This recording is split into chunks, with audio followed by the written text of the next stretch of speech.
Semakin lama, Musa semakin besar. Sekarang ia tinggal di istana Firaun bersama dengan putri raja. Musa menjadi seorang pangeran yang gagah dan sangat pandai. Apakah Musa senang? Tidak selalu. Musa rindu untuk tinggal bersama ayah, kakak, dan ibunya. Adik-adik, sebelum kakak melanjutkan cerita pada minggu ini, kakak mengajak adik-adik untuk melipat tangannya dan tutup matanya. Dengarkan kakak berdoa. Tuhan, terima kasih Engkau telah kumpulkan kami pada hari ini, di mana hari yang baik. Kami berkumpul lagi dan akan mendengarkan firman-Mu. Kiranya firman-Mu menjadi pembelajaran di hidup kami. Terima kasih ya Tuhan. Bimbinglah adik-adik di rumah agar tertib dalam mendengarkan firman Tuhan. Terima kasih. Hanya ke dalam anak-Mu kami mengucap syukur dan berdoa. Haleluya. Ada di rumah pasti tahu kan penggalan cerita yang kakak bawakan tadi. Itu menjadi judul cerita pada minggu ini, yaitu Keluar dari Mesir. Keluar dari Mesir. Seperti judul cerita pada minggu. Sebelum kakak melanjutkan ceritanya, kakak mengajak adik-adik untuk membaca Alkitab. Nah, cerita yang akan kakak bawakan hari ini diambil dari Keluaran 3 ayat 1 sampai 10. Kakak bacakan ya untuk adik-adik. Adapun Musa, ia biasa mengembalakan kambing domba Yitro, mertuanya, imam di Midian. Sekali ketika ia menggiring kambing domba itu ke seberang padang gurun, sampailah ia ke gunung Allah, yaitu gunung Horeb. Lalu malaikat Tuhan menampakkan diri kepadanya di dalam nyala api yang keluar dari semak duri. Lalu ia melihat dan tampaklah semak duri itu menyala tetapi tidak dimakan api. Musa berkata, baiklah aku menyimpang ke sana dan memeriksa penglihatan yang hebat itu. Mengapakah tidak terbakar semak duri itu? Ketika dilihat Tuhan bahwa Musa menyimpang untuk memeriksanya, berserulah Allah dari tengah-tengah semak duri itu kepadanya, Musa, Musa. Dan ia menjawab, ya Allah. Lalu ia berfirman, janganlah datang dekat-dekat, tanggalkanlah kasutmu dari kakimu, sebab tempat di mana engkau berdiri itu adalah tanah yang kudus. Lagi ia berfirman, akulah Allah ayahmu, Allah Abraham, Allah Ishak, dan Allah Yakub. Lalu Musa menutupi mukanya sebab ia takut memandang Allah. Dan Tuhan berfirman, aku telah memperhatikan dengan sungguh kesengsaraan umatku di tanah Mesir. Dan aku telah mendengarkan seruan mereka yang disebabkan oleh pengarah-pengarah mereka. Ya, aku mengetahui penderitaan mereka. Sebab itu aku telah turun untuk melepaskan mereka dari tangan orang Mesir dan menuntun mereka keluar dari negeri itu ke suatu negeri yang baik dan luas, suatu negeri yang berlimpah-limpah susu dan madunya, ke tempat orang Kanaan, orang Het, orang Amori, orang Feris, orang Hewi, dan orang Yebus. Sekarang seruan orang Israel telah sampai kepadaku, juga telah kulihat betapa kerasnya orang Mesir menindas mereka. Jadi sekarang pergilah, aku mengutus engkau kepada Firaun untuk membawa umatku orang Israel keluar dari Mesir. Sampai 17. Pergilah, kumpulkanlah para tua-tua Israel dan katakanlah kepada mereka, Tuhan Allah nenek moyangmu, Allah Abraham, Ishak, dan Yakub, telah menampakkan diri kepadaku serta berfirman, aku sudah mengindahkan kamu juga apa yang dilakukan kepadamu di Mesir. Jadi aku telah berfirman, aku akan menuntun kamu keluar dari kesengsaraan di Mesir, menuju ke negeri orang Kanaan, orang Het, orang Amori, orang Feris, orang Hewi, dan orang Yebus, ke suatu negeri yang berlimpah-limpah susu dan madunya. Di Keluaran 5 ayat 1-5. Musa menghadap Firaun, bangsa Israel makin ditindas. Kemudian Musa dan Harun pergi menghadap Firaun, lalu berkata kepadanya, beginilah firman Tuhan Allah Israel, biarkanlah umatku pergi untuk mengadakan perayaan bagiku di padang gurun.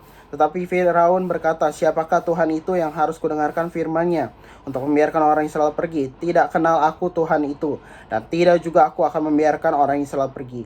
Lalu kata mereka, Allah orang Ibrani telah menemui kami, izinkanlah kiranya kami pergi ke padang gurun 3 hari perjalanan jauhnya, untuk mempersembahkan korban kepada Tuhan Allah kami, supaya jangan nanti mendatangkan kepada kami penyakit sampar atau pedang. Tetapi Raja Mesir berkata kepada mereka, Musa dan Harun, mengapakah kamu membawa-bawa bangsa ini melalaikan pekerjaannya? Pergilah melakukan pekerjaanmu. Lagi kata Firaun, lihat, sekarang telah terlalu banyak bangsamu di negeri ini. Masakan kamu hendak menghentikan mereka dari kerja paksa? Selanjutnya di Keluaran 12 ayat 29 sampai 39. Maka pada tengah malam Tuhan membunuh tiap-tiap anak sulung di tanah Mesir, dari anak sulung Firaun yang duduk di tahtanya sampai kepada anak sulung orang tawanan yang ada dalam liang tutupan, beserta segala anak sulung hewan. Lalu bangunlah Firaun pada malam itu bersama-sama semua pegawainya dan semua orang Mesir. Dan kedengaranlah seruan yang hebat di Mesir, sebab tidak ada rumah yang tidak kematian. Lalu pada malam itu dipanggilnyalah Musa dan Harun, katanya, bangunlah, keluarlah dari tengah-tengah bangsaku, baik kamu maupun orang Israel. Pergilah beribadahlah pada Tuhan, seperti katamu itu. Bawalah juga kambing dombamu dan lembu sapimu, seperti katamu itu. Tetapi pergilah dan pohonkanlah juga berkat bagiku. Orang Mesir juga mendesak dengan keras kepada bangsa itu, menyuruh bangsa itu pergi dengan segera dari negeri itu. Sebab kata mereka, nanti kami mati semuanya. Lalu bangsa itu mengangkat adonannya sebelum diragi dengan tempat adonan, mereka terbungkus dalam kainnya di atas bahunya. Orang Israel melakukan juga seperti kata Musa, mereka meminta dari orang Mesir barang-barang emas dan perak serta kain-kain. Dan Tuhan membuat orang Mesir bermurah hati terhadap bangsa itu sehingga memenuhi permintaan mereka. Demikianlah mereka merampasi orang Mesir itu. Kemudian berangkatlah orang-orang Israel dari Ramses ke Sukot. Kira-kira 600.000 orang laki-laki berjalan kaki, tidak termasuk anak-anak. Juga banyak orang dari berbagai-bagai bangsa turut dengan mereka. Lagi sangat banyak ternak kambing domba dan lembu sapi. Adonan yang dibawa mereka dari Mesir dibakarlah menjadi roti bundar yang tidak beragi. Sebab adonan itu tidak diragi karena mereka diusir dari Mesir dan tidak dapat berlambat-lambat, dan mereka tidak pula menyediakan bekal baginya. Jadi setelah kita berdoa pembuka dan membaca firman Tuhan, sekarang kakak akan melanjutkan cerita pada hari Musa semakin besar. Sekarang ia tinggal di istana Raja Firaun bersama dengan putri raja. Musa menjadi seorang pangeran yang gagah dan sangat pandai. Apakah Musa senang? Tidak selalu. Musa rindu untuk tinggal bersama dengan ayah, ibu, dan saudara-saudaranya. Ia tahu bahwa ia adalah orang Israel dan bukan orang Mesir. Musa tahu bahwa rakyat Israel dipaksa bekerja untuk Raja Mesir Firaun. Selalu mereka dipukuli kalau mereka tidak bekerja dengan cepat. Musa ingin menolong bangsanya, tetapi bagaimana? Suatu hari ketika ia berjalan di luar istana yang indah, Musa melihat seorang Mesir memukul orang Israel. Musa sangat marah dan membunuh orang Mesir itu. Lalu Musa lari meninggalkan istana. Musa lari jauh-jauh meninggalkan Mesir ia sendiri karena tidak dapat membebaskan bangsanya. Sekarang ia tinggal di Midian dan menjadi seorang gembala domba. Musa selalu mengingat bangsa Israel di Mesir. Di Mesir, bangsa Israel dipaksa kerja dan disiksa. Dari pagi sampai malam mereka harus bekerja keras. Mereka tidak boleh istirahat atau libur. Kalau istirahat sebentar saja, mereka akan dipukul oleh tentara Mesir. Oh, mereka sangat menderita. Mereka berdoa minta tolong kepada Tuhan, dan Tuhan mendengar doa mereka. Tuhan mau menolong mereka keluar dari Mesir. Karena itu Tuhan memanggil Musa. Musa, Musa, kata Tuhan. Ya Tuhan, aku sudah melihat umatku, bangsa Israel, menderita di Mesir. Aku sudah mendengar doa mereka. Sekarang aku menyuruh engkau kembali ke Mesir untuk minta pada Raja Firaun agar melepaskan bangsa Israel. Musa taat kepada Tuhan. Ia pergi ke Mesir ditemani oleh Harun kakaknya. Sesampainya di Mesir, mereka langsung menghadap Raja Firaun. Dengarlah Raja Firaun, kata mereka, Tuhan memberi perintah agar bangsa Israel pergi dari Mesir. Apa? Seru Firaun. Ia sangat marah. Siapa Tuhan itu? Saya tidak kenal. Bangsa Israel tidak boleh pergi. Mereka harus bekerja terus untuk saya, kata Firaun. Kalau bangsa Israel tidak boleh pergi, Tuhan akan menghukum kau. Firaun tertawa. Aku akan menyuruh bangsa Israel untuk bekerja lebih keras lagi, katanya dengan geram. Benar, Firaun menyuruh bangsa Israel bekerja lebih berat lagi sehingga mereka semakin menderita. Tetapi Tuhan mulai hukum Raja Firaun. Mesir mengalami banyak kesusahan. Tiba-tiba air sungai berubah menjadi darah sehingga orang Mesir tak dapat minum. Tetapi bangsa Israel masih tidak diizinkan pergi. Kemudian Tuhan mengirimkan hukuman yang lebih berat lagi. Tuhan mengirim banyak katak nyamuk untuk mengganggu orang Mesir. Ini mengerikan sekali dan orang Mesir sangat menderita. Tetapi Raja Firaun tak mau melepaskan bangsa Israel untuk pergi. Tuhan menghukum lagi dan penyakit dan banyak hukuman lagi. Dan akhirnya dalam setiap rumah orang Mesir anak sulungnya mati. Anak sulung Raja Firaun pun mati juga. Akhirnya Firaun menyerah. Sekarang kalian harus pergi dari sini. Cepat-cepat pergi dari sini. Orang Mesir menyerahkan makanan dan barang-barang untuk bekal mereka. Tuhan telah memerintahkan kepada orang Mesir untuk memberikan emas, perak, dan pakaian-pakaian kepada bangsa Israel. Ketika mereka berjalan, mereka bernyanyi, menari, dan memainkan alat musik. Sudah lama mereka tidak melakukan seperti ini karena mereka harus bekerja keras.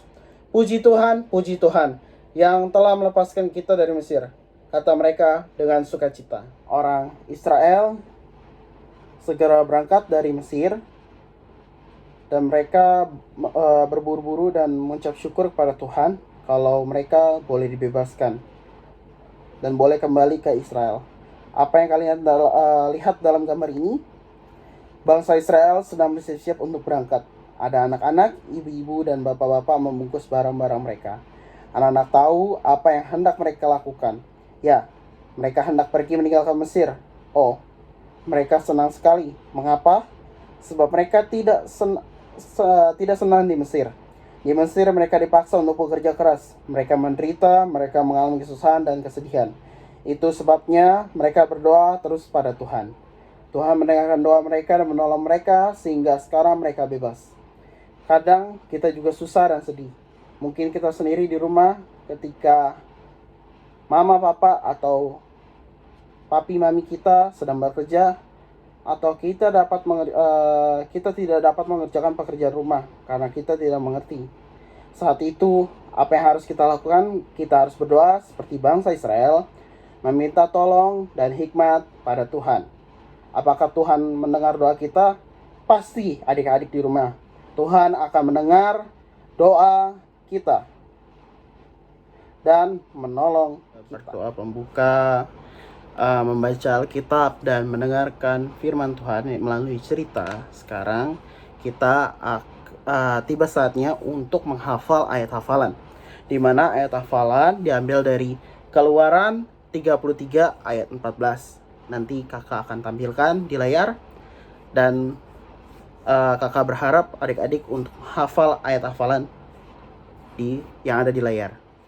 Diambil dari Keluaran 33 ayat 14. Aku sendiri hendak membimbing engkau. Kakak ulangi ya.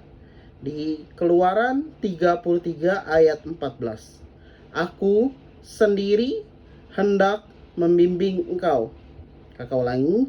Aku sendiri hendak membimbing engkau. Membaca Alkitab, mendengarkan firman Tuhan lewat cerita, dan sudah menghafal ayat hafalan, tiba saatnya kita akan mengakhiri ibadah hari ini. Kakak mengajak adik-adik untuk lipat tangannya, tutup matanya lagi, dengarkan kakak berdoa. Tuhan, terima kasih karena firman-Mu yang begitu indah, yang mengajarkan kami untuk tetap berdoa dan percaya kepada Tuhan, di mana kami akan ditolong Tuhan. Tuhan, berkatilah adik-adik di rumah, berilah kesehatan selamatannya. Tuhan, berkatilah juga orang tuanya di rumah dalam membimbing adik-adik di rumah, dan berilah kesabaran mereka dalam mendidik dan membimbing adik-adik di rumah. Terima kasih ya Tuhan. Kiranya Engkau berkati adik-adik di rumah dan orang tuanya. Ke dalam tangan anak-Mu kami serahkan doa-doa yang kami panjatkan ini. Hanya ke dalam anak-Mu. Haleluya. Amin. Amin. Nah adik-adik, selamat hari Minggu. Kiranya Tuhan Yesus memberkati adik-adik di rumah. Dadah.